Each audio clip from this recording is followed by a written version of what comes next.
the fundamental unit of vascular system was forwarded by Van Tygem and Dowliet 1886। जो stealer system का fundamental unit of vascular system है उसे put किया था van टाइगम and डाउलिएट ने 1886 में।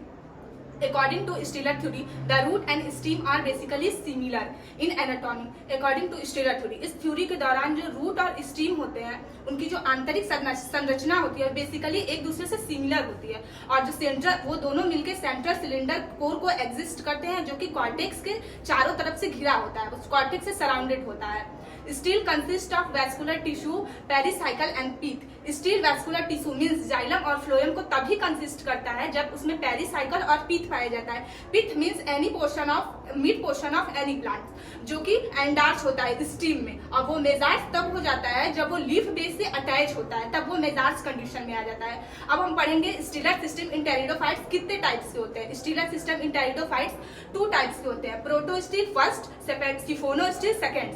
जो प्रोटो स्टील होता है वो नॉन मेडुलेटेड होता है, विदाउट पिथ मींस इसमें पिथ नहीं पाया जाता है, और जो सिफोनो स्टील होता है इसमें पिथ पाया जाता है, पैरेनकाइमेटस पिथ होता है, और ये मेडुलेटेड होता है क्योंकि ये सेंटर में इसके पिथ पाए जाते हैं, इसीलिए इसे सिफोनो स्टील कहते हैं। और जो प्रोटो स्टील होता है वो सिंगल लेयर होता है, मल्टीपल लेयर होता है, और जो दोनों लेयर होता है वो पेरिसाइकिल से बना होता है और उसके आउटसाइड में जाइलम होता है। और जो सिफोनो स्टील होता है इसे जेफरी ने 1910 में लीफ पे और ब्रांच पे एसोसिएटेड किया था कि आखिर में ये है क्या, सिफोनो स्टील कैसे मतलब अपना वर्क कर रहा है।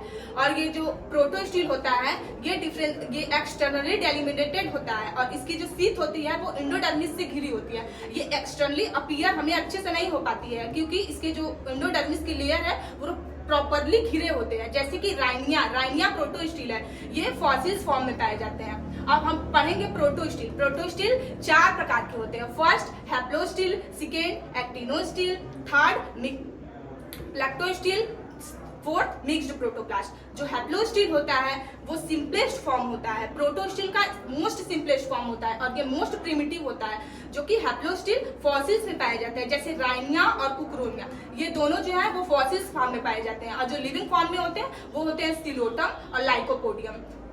और जो एक्टिनो स्टील होता है वो स्टार शेप्ड का होता है, सब मोस्ट इंपॉर्टेंट ये स्टार शेप्ड का होता है, और ये जो लिविंग फॉर्म में होते हैं इसका जो कैरेक्टर्स होता है वो लिविंग फॉर्म में होता है जैसे लाइकोपोडियम, सिलोटम। और जो मिक्स्ड प्रोटोप्लास्ट होता है इसका जो एग्जाम्पल होता है वो होता है लाइकोपोडियम शबनम, इसका एग्जाम्पल होता है। अब हम पढ़ेंगे सिफोनो स्टील। सिफोनो स्टील जो होता है वो 2 टाइप्स का होता है, एक्टोफिलिक सिफोनो स्टील, एम्फोफिलिक सिफोनो स्टील। जो एक्टोफिलिक सिफोनो स्टील होता है इसके जो आउटर लेयर में जाइलम पाया जाता है और सिंगल रिंग होता है इसमें, जैसे कि इक्विस्टिनम मोस्ट इंपॉर्टेंट एग्जांपल है एक्टोफिलिक सिफोनो स्टील का। और जो एम्फीफोलिक सिफोनो स्टील होता है इसमें जाइलम पाया जाता है, इंटरनल और एक्सटर्नल दोनों तरफ से इसमें जाइलम पाए जाते हैं, और ये भी सिंगल रिंग ही होता है। इसका एग्जांपल है ऑस्मुंडा। Thank you.